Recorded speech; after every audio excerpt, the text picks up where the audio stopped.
मैं जगन जी का धन्यवाद देना चाहता हूं कि उन्होंने अपने इस धरने के कार्यक्रम में मुझे बुलाया है और इस धरने के कार्यक्रम में मैं ना आता और जो मैंने फोटोग्राफ्स या वीडियोस देखे हैं शायद मैं सच्चाई नहीं जान पाता। पॉलिटिक्स में कभी आप सत्ता में रहते हैं, कभी सत्ता से बाहर चले जाते हैं। मैं इतना ही कहना चाहता हूं, ये देख करके जो लोग सरकार में हैं उन्हें सादगी रखनी चाहिए, दूसरे लोगों की सुनना चाहिए, दूसरे लोगों की जान नहीं लेनी चाहिए। जो तस्वीरें और जो वीडियो देखने को मिल रहा है कि जब से सरकार में आए हैं कि उन्होंने दूसरे लोग जो पॉलिटिकल लोग हैं उनके साथ अन्याय करना शुरू किया है। जान लेना, खुली सड़कों पर मारना, उनकी प्रॉपर्टी का नुकसान पहुंचाना और अगर उनसे जुड़े हुए लोग हैं उनके खिलाफ भी कानूनी कार्रवाई करना, झूठे मुकदमे लगाना। जो जनप्रतिनिधि रहे हैं, जो इलेक्टेड मेंबर्स रहे हैं, उन पे भी जानलेवा हमला करना, ये कहीं भी स्वस्थ लोकतंत्र में और स्वस्थ लोकतंत्र का परिचय नहीं हो सकता है। ये सही है कि कल तक जगन जी मुख्यमंत्री थे, आज वो मुख्यमंत्री हैं। ये ज़रूरी नहीं है कि कल वो मुख्यमंत्री रहें और कल जगन मुख्यमंत्री न बन जाएं। और बुलडोजर का जो कल्चर डेमोक्रेसी में आया है, हम समाजवादी लोग कभी स्वीकार नहीं कर सकते हैं। आखिरकार सरकार ये कर करके क्या मैसेज देना चाहती है? सरकार क्या डराना चाहती है? लोग खुशी से जुड़ें, डर के ना जुड़ें। लोकतंत्र की जीत तभी होगी या अच्छा मुख्यमंत्री वही माना जाएगा जो डराए नहीं। और जो डराने वाले लोग हैं वो बहुत दिन सत्ता में नहीं रहते हैं। डराने वाले लोग सत्ता से बाहर जाते हैं। और मैं धन्यवाद देना चाहता हूं जगन और उनके पार्टी के वर्कर्स के, जो हिम्मत से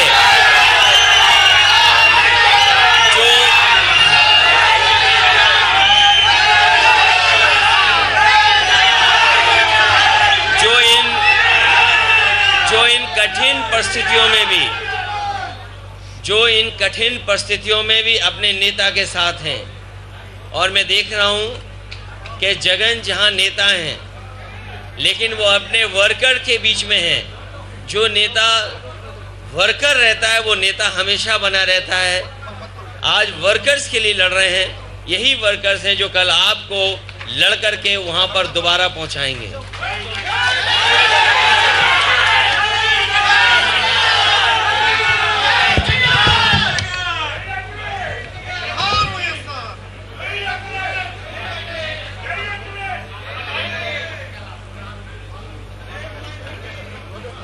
थैंक यू।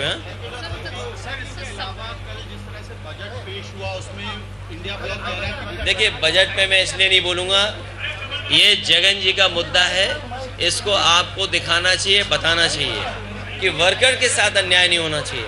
आप किसी की जान ले रहे हैं, किसी की प्रॉपर्टी का आप नुकसान कर दे रहे हैं, बुलडोजर चला रहे हैं। ये तो यूपी में भी हमने देखा है और मैं उस तकलीफ़, उस परेशानी को महसूस कर सकता हूँ कि यूपी में भी जब बुलडोजर चलता था और न्याय के लिए जब लोग जाते थे, एक कदम आगे देखा है हम लोगों ने, एक कदम इससे आगे देखा जो फेक इनकाउंटर देखा।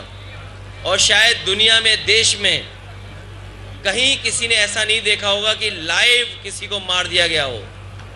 देश के बड़े चैनल उस समय लाइव थे, उस समय किसी की जान ले ली गई हो, तब जब वो पुलिस कस्टडी में रहा हो। पुलिस कस्टडी में ये हम मानते हैं कि सबसे सुरक्षित जगह होती है। तो मैं महसूस कर सकता हूँ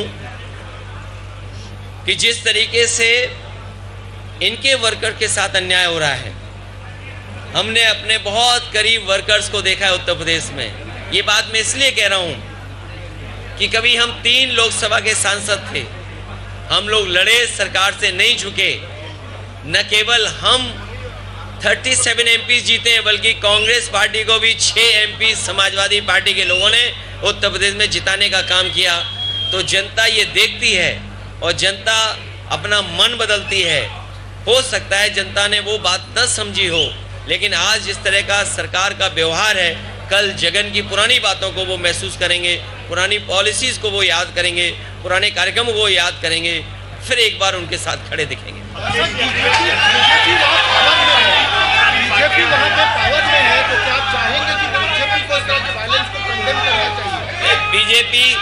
बीजेपी को अगर स्वस्थ राजनीति करनी है और देश में स्वस्थ माहौल बनाना है, उनको जनादेश को समझ लेना चाहिए। जनादेश यही है कि यहाँ पर भाईचारा हो, स्वस्थ राजनीति हो। आप देखिए अभी कावड़ को लेकर के क्या किया था सरकार ने, लेकिन सरकार को पीछे हटना पड़ा। जनता स्वीकार नहीं कर रही है, जनता वायलेंस को पसंद नहीं कर सकती, जनता कभी भी नहीं चाहेगी कि एक दूसरे की जान ले कोई। अखिलेश जी, आपने यहाँ पे वीडियोस देखे अभी, और बहुत सारी पार्टियां ऐसी हैं जो आपके साथ हैं, क्या अपील आप उनसे करना चाहेंगे कि वो आके देखें या साथ दें? मैं साथ हूँ, क्योंकि ये देखना ज़रूरी है कि अगर सत्ता परिवर्तन होता है तो क्या अन्याय किस सीमा तक चला जाता है। हमारा इस एग्जीबिशन में आने का मकसद यही है कि कल मुख्यमंत्री जगन थे, आज दूसरे हैं, कल कोई और भी होगा, तो ये वर्कर के साथ अन्याय नहीं करना चाहिए।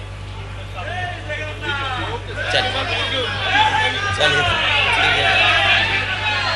ठीक है, थैंक यू जगन है, थैंक यू, मैं मिलता हूँ, थैंक यू सर।